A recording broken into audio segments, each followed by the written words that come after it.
Je suis avec Agnès Dubo, responsable de la programmation de la rue bucolique. C'est bientôt, mais est-ce qu'on peut en savoir un petit peu plus sur cet événement ? Oui, alors c'est un événement art de la rue et musique qui a été créé maintenant il y a 11 ans, c'est la 11e édition cette année, suite à d'abord une proposition sur le territoire de spectacles de rue sur des lieux éclatés et durant tout l'été. Et en fait, on a décidé avec la direction des affaires culturelles en 2006 de tout remettre sur un lieu stratégique en fait qui est le manoir du Tour, un lieu à la fois touristique, connu des habitants, et ça nous permettait d'organiser un temps fort plus développé. Est-ce que vous pouvez nous rappeler les dates pour cette année ? Alors cette année, ça aura lieu du vendredi 12 au samedi 14 août. Ça commence le vendredi et le samedi aux alentours de 18h-19h et un peu plus tôt le dimanche avec une succession de spectacles. Alors le vendredi, c'est des spectacles que l'on ne peut voir que ce jour-là, et le samedi et dimanche, les spectacles alternent pour que chacun puisse voir un maximum de propositions. À quel type de spectacle peut-on s'attendre ? Quelle est la programmation ? Cette année, on accueille 11 compagnies. C'est une programmation très éclectique. Ça va donc de la musique de rue, la musique de Louisiane, la musique du Brésil, un spectacle musical aussi avec une grosse structure, une grosse rosalie qui sert pour des percussions. Mais il y a aussi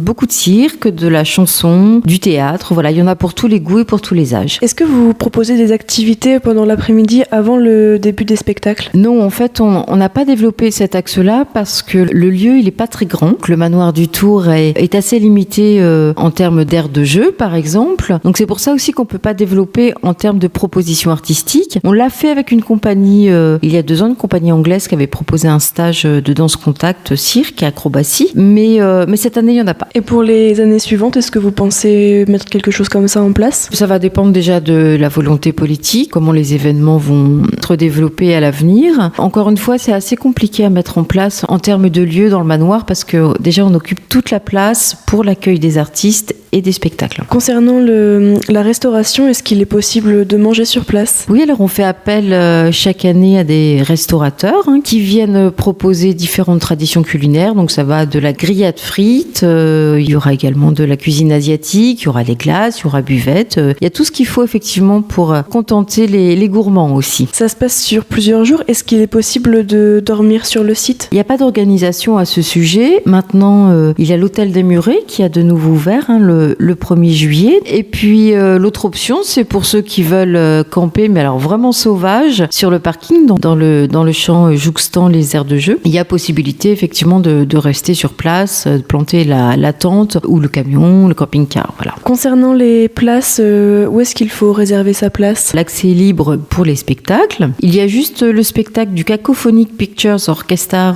le premier soir, donc vendredi soir, sous le chapiteau, qui est au prix unique de 5 €. Et là, on peut réserver les places donc soit par internet, www.espacecultureldelahag.com. Donc là, il y a la billetterie en ligne. Et sinon, vous pouvez également appeler au 02 33 01 93 75, qui est le secrétariat de l'espace culturel. Et sinon, il y aura un point billetterie à partir de 19h le vendredi soir. Est-ce que vous avez quelque chose à ajouter ? Non, si ce n'est qu'on espère le public nombreux, le soleil présent et voilà, dans la bonne humeur.